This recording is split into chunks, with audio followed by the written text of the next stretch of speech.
Item ಯಾವುದೇ ಇರಲಿ try ಮಾಡಿ ಆಚಿ ಚಿಕನ್ ಮಸಾಲಾ. ಅಯೋಗ್ಯ 2 ಸಾಂಗ್ ರಿಲೀಸ್ ವೇಳೆ ನಟ ನೀನಾಜಂ ಸತೀಶ್ ವಿವಾದ ಮಾಡಿಕೊಂಡಿದ್ದಾರೆ. ನಿರ್ಮಾಪಕರ ಬಗ್ಗೆ ಮಾತನಾಡಿ ವಿವಾದ ಮಾಡಿಕೊಂಡಿದ್ದಾರೆ ಸತೀಶ್.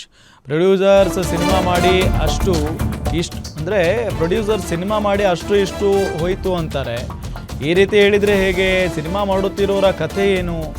ನಿಮಗೆ ನಂಬಿಕೆ ಇಲ್ಲದೆ ಇದ್ದರೆ ಸಿನಿಮಾ ಯಾಕೆ ಮಾಡ್ತೀರಾ? ಸಿನಿಮಾ ಸ್ಟಡಿ ಮಾಡಿ, ಸರಿಯಾದ ಶಿಕ್ಷಣ ಪಡೀರಿ, ಸಿನಿಮಾದಲ್ಲಿ ಕೆಲಸ ಮಾಡಿ, ಆನಂತರ ಚಿತ್ರರಂಗಕ್ಕೆ ಬನ್ನಿ.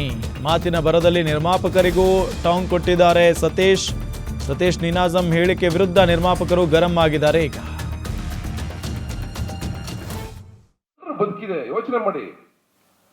ಎಲ್ರು ಇವತ್ತು ಸಿನಿಮಾ ಮಾಡ್ತಾ ಇದಾರೆ, ಸೋಲ್ತಾ ಇದಾರೆ, ಎಲ್ಲ ಬಂದ್ ಕೂತ್ಕೊಂಡು ಮೀಡಿಯಾ ಮುಂದ್ಗಡೆ ನಾನ್ ಸಿನಿಮಾ ಸೋಲ್ತು, ನಂದು ಅಷ್ಟು ಆಯ್ತು, ಸಿನಿಮಾ ಮಾಡಬೇಡಿ ಅಂತ ಹೇಳ್ತಾ ಇದ್ರೆ, ಗೆಲ್ತಾ ಇರೋ ಸಿನಿಮಾಗಳು ಇದೆ ತಾನೆ.